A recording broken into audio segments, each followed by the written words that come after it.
Hello, I'm here again, your Mars Reese's YouTuber. Welcome to my channel, and if you're new in my channel, don't forget to subscribe and click the notification bell for you will be updated on my next video. And my today's video is about adding integers. Adding integers is the process of finding the sum of two or more integers. It may result in an increase or a decrease in value, depending on whether the integers are positive or negative or a mixture, meaning either we subtract or add the two integers depending on their sign. How to add integers? The rule for adding two integers depending on whether the sign of the addends are the same or different. Addends means a number which is added to another. Like example, 2 plus 6 equals 8. So, 2 and 6 are addends. To add integers with the same sign, add the absolute values of the numbers, then attach or take the sign of the addends.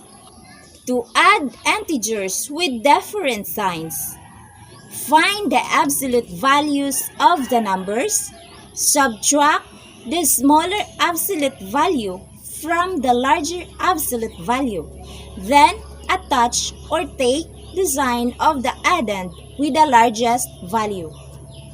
Let's have another example. Negative 12 plus positive 20 equals positive 8. In this given, the greater absolute value is 20 and the smaller absolute value is 12. And the sign of the greater absolute value is positive. So take the sign of the greater absolute value, which is positive, and then subtract the two numbers. That is why the answer is positive 8. Let's have an example adding of integers. Negative 6 plus positive 3 equals negative 3. In this given, the greater absolute value is 6 and the smaller absolute value is 3. And the sign of the greater absolute value is negative.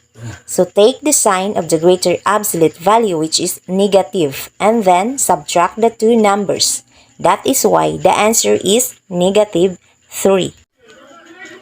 Let's have another example adding of integers. Negative 8 plus negative 6 equals negative 14. In this given, we can see that integers has the same sign. They are both have negative sign. So we need to add the absolute values of the numbers and take the sign of the addends or take their common sign, which is negative. That is why the answer is negative 14.